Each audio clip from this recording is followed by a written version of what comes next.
Welcome to the deep dive. Today we're looking into something quite specific, but really fascinating. The clothing worn by the Amish community. Yes, it's more than just clothes, isn't it? It's a whole expression of faith and their community values. Exactly. We've got sources touching on, well, everything, the materials, how they get them, the styles for everyone, how things are sewn, and the role women play. And we're aiming to look at this through maybe a bit of a historical and even psychological lens, considering how faith shapes such a visible part of life. Right. It all stems from their commitment to simplicity, separation from the world, Yeah, and their clothing is such a clear visual symbol of that. definitely a visual representation. So where should we start? The fabric itself. Yeah, let's do that. What are these clothes actually made of? Our sources mention natural fabrics mostly. Cotton, wool. Cotton for every day, mainly. It's breathable, easy to look after. Wool, obviously, for warmth in winter. Sometimes linen, too, though maybe less common. And these are quite plain, unadorned fabrics. How does that choice connect to their broader beliefs? Well, it ties directly into that idea of living modestly, practically. It's about honoring God's creation, they might say, by using these simple, functional materials. Not flashy. Reflecting the beauty and function, maybe. Sort of, yes. Mirroring the purpose they see in God's creation itself. It's intentional. And the colors reinforce that, right? Yeah. We see lots of solid, muted tones. Black, navy blue, some browns, grays.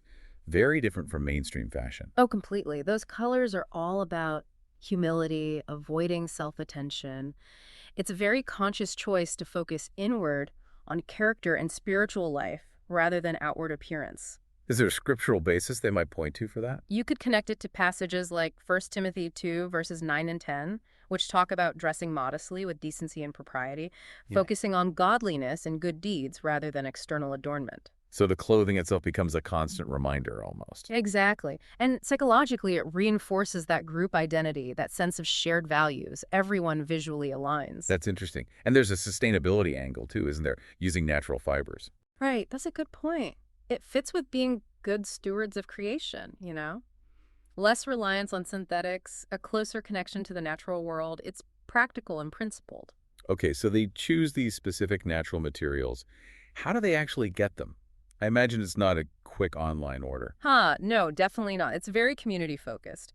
Often they'll buy from local fabric stores or dry goods suppliers, places that specifically cater to their needs. So that builds community ties right there. Absolutely. It strengthens those local connections, supports businesses within or close to their community.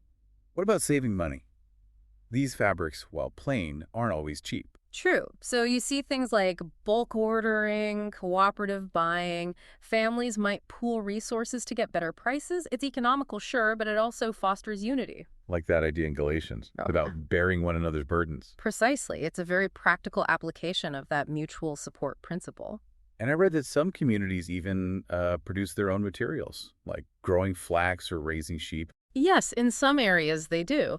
That really deepens the self-sufficiency, reduces dependence on the outside world, and strengthens their connection to the land. It echoes that older agrarian way of life found in the Bible, too.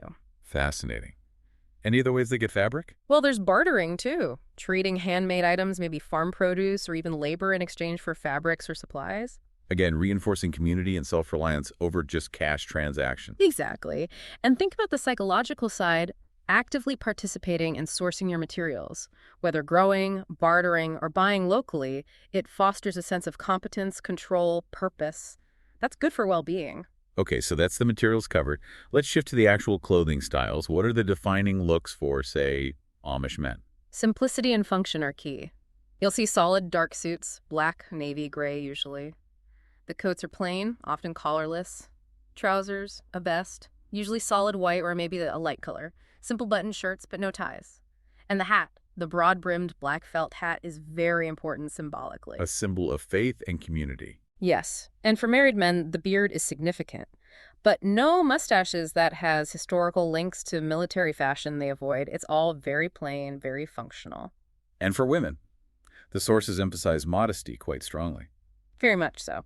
Long dresses, always solid colors, often darker blues, purples, greens, browns. The design is simple, long sleeves, high necklines. And aprons. Yes, aprons are common, usually white or maybe a color that coordinates with the dress. And the head coverings, bonnets or headscarves, symbolizing submission to God and their husbands. And a definite avoidance of jewelry or makeup. Right. The focus is meant to be on inner beauty, spiritual qualities, not outward adornment. Think of 1 Peter 3, verses 3 and 4, about the unfading beauty of a gentle and quiet spirit. It's a consistent message across both men's and women's attire. What about children? They basically wear miniature versions of the adult styles. Little boys in small suits, little girls in dresses and aprons like their mothers. So those values are instilled visually from a very young age. Exactly. It reinforces their identity, their belonging within the community, right from the start. And psychologically, that uniformity must have an effect. Oh, absolutely. It promotes a strong sense of belonging, reduces social comparison. You don't have that pressure of fashion trends. It minimizes distractions, fosters a feeling of equality, and helps keep the focus on spiritual life and community service. Okay, let's talk about making the clothes. How are they constructed? I understand they often use older sewing machines. Yes, treadle sewing machines are common. Foot-powered, this is part of that principle of separation, avoiding dependence on public electricity grids. It keeps life simpler, more focused on God and community, is the idea. And the patterns they use. Very simple, timeless designs, often passed down through generations. Function over fashion, tradition over trends. And again, the choice of those solid muted colors comes up during the sewing process itself. Right. Navy, black, brown, gray. Avoiding brights, avoiding prints. It constantly reinforces that focus on inner qualities, modesty, propriety, like that passage in 1 Timothy we mentioned. Sewing can also be a group activity, can't it? Yes, very much so for the women. Sewing circles or gatherings are important. It's a time to share skills, definitely, but also stories support each other. It builds community bonds. Almost like the fellowship described in the early church. Acts 2, maybe. That's a great connection. That sense of community, sharing life together. It shows how even a practical task like sewing is woven into their social and spiritual fabric. There's a real intentionality there. Simple tasks done with love become, perhaps, an act of worship. I think that's a fair way to see it. Purposefulness in the everyday. Finally, let's focus specifically on the role of women here. The sources stress their importance in clothing the family. Absolutely central. Women are typically the ones who make the clothing for everyone, husband, children, themselves. It's seen as a vital act of service, of love, caring for the household. You could connect that to Proverbs 31, perhaps, the woman who watches over the affairs of her household. Yes, that verse resonates. It's not just sewing, it's the careful selection of fabric, cutting the patterns precisely, ensuring the final garment reflects the family's values and beliefs. And these are skills passed down. Oh, yes. Mothers teach their daughters. It's an intergenerational transfer of practical skills, but also of cultural and religious identity. The clothing they make is a tangible symbol of who they are. And it doesn't stop with making them new, does it?